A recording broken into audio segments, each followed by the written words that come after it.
a philosophy that can be summed up in just three words: abide and abound. For as the Scriptures declare, that truth abideth and hath no end, and if it be in you, it shall abound. One of the first things to note in this course on eternalism is that eternalism is both a philosophy and a theology, in that it relies upon philosophical principles and theological doctrines grounded in a reality that is what it is, regardless of what we think of it. In other words, eternal truths are both of a philosophical and theological nature and must be understood as such.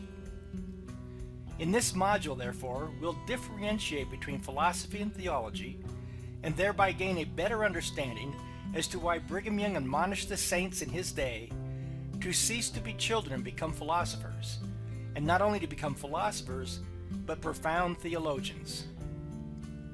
Let us take a moment then to differentiate between philosophy and theology, so that we all understand their natural relationship one toward another in the grand scheme of things.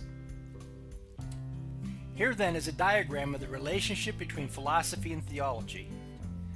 Notice that philosophy concerns one's relationship with reality, with all that exists in the universe, while theology is concerned with a specific aspect of reality, with man's relationship with the God who is also a part of the universe in which we live and move and have a being.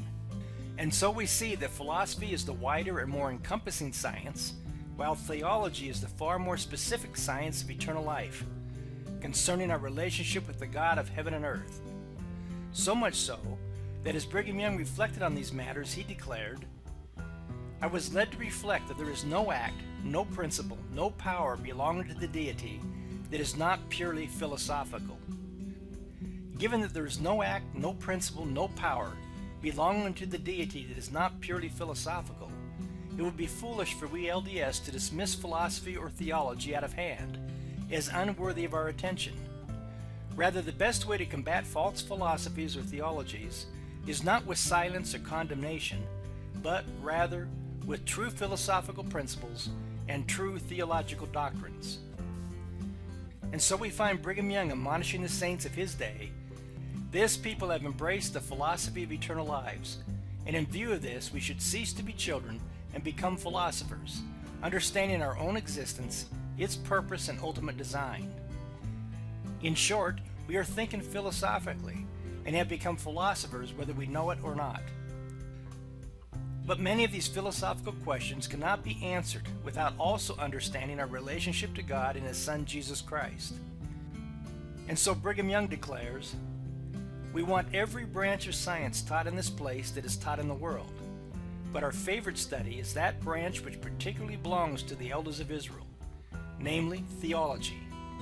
Every elder should become a profound theologian, should understand this branch better than all the world." Listen to these words of Brigham Young. "Mormonism embraces all truth that is revealed and that is unrevealed, whether religious, political, scientific, or philosophical." And elsewhere he testifies to the philosophical nature of the restored gospel in these words, "I am a witness that Mormonism is true upon philosophical principles. Every particle of sense I have proves it to be sound, natural reason." The philosophically minded and president of the church, John Taylor, pressed the same point this way: "What is the nature of the gospel we have embraced? Is there anything unreasonable about it? No. Is it true? Yes. Is it scriptural? Yes. Is it philosophical? Yes." Now it is important to keep in mind that the restored gospel of Jesus Christ is not true because it is reasonable, scriptural, and philosophical.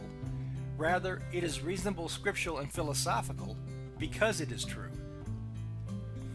And I may also say, adds President Taylor, that there has never been a principle revealed but what has been strictly philosophical and is in accordance with good, sound common sense. Finally, we have these words of Brigham Young, who testified that which we call eternal philosophy, God's philosophy, the philosophy of angels, natural philosophy, reasonable philosophy, commends itself to the human mind, to the intelligence that man possesses.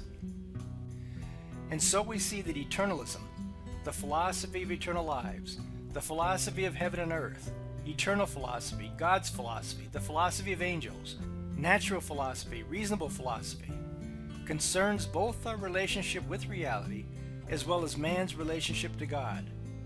And that if we are to understand these relationships, we LDS should indeed cease to be children and become philosophers and profound theologians. Let us end this module then with these words of counsel from Brigham Young, who saw the importance of the saints educating or training themselves in both a philosophical and theological manner. Well then, he declared, we ought in the first place to train ourselves to believe correctly, to think correctly, and to practice correctly, and instill correct principles in the minds of the rising generation.